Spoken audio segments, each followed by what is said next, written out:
El pecado original y sus consecuencias. La doctrina del pecado universal es como el adverso de la doctrina que enseña que Jesucristo es el Salvador de todos los seres humanos y que todos necesitamos de su salvación. Negar que haya pecado original es negar también que haya sido necesario la redención. El árbol de la ciencia del bien y del mal es un símbolo que recuerda que el ser humano tiene un límite en lo que puede hacer y que debe reconocer y respetar ese límite. El ser humano, atacado por el diablo, desconfió de Dios y desobedeció su mandamiento. Se prefirió a sí mismo antes que al Creador y con esto ofendió a Dios.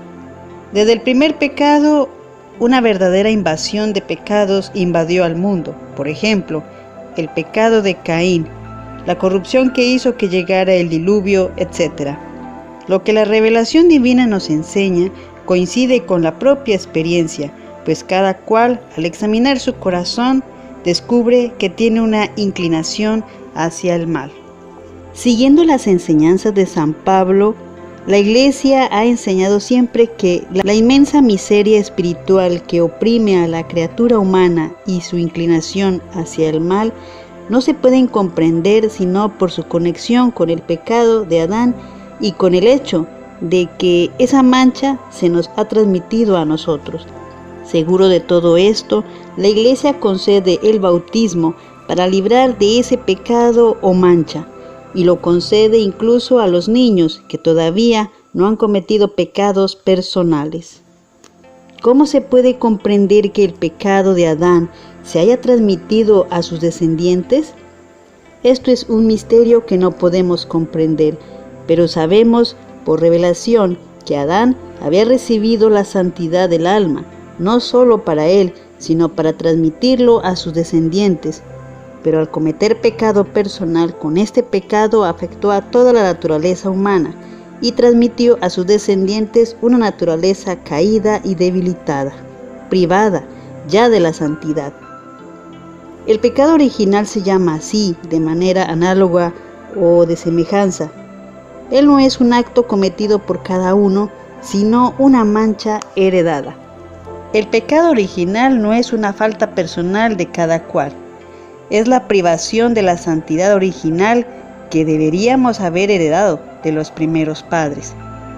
Por él, la naturaleza humana quedó herida y debilitada en las fuerzas que necesita para resistir al mal, y sometido a la ignorancia y al sufrimiento. Esa inclinación a hacer lo malo se llama concupiscencia.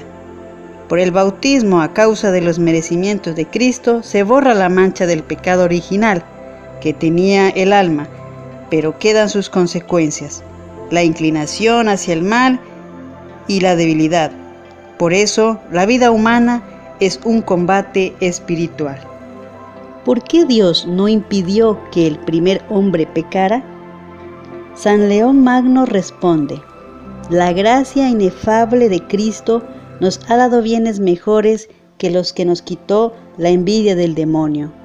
Y Santo Tomás de Aquino dijo: nada se opone a que la naturaleza humana haya sido destinada a un fin más alto después del pecado.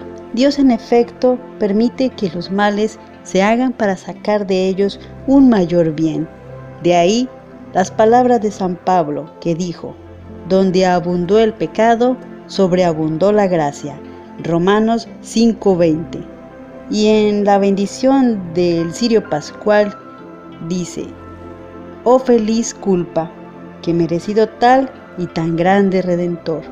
No fue Dios quien hizo la muerte, ni se recrea en la destrucción de los vivientes.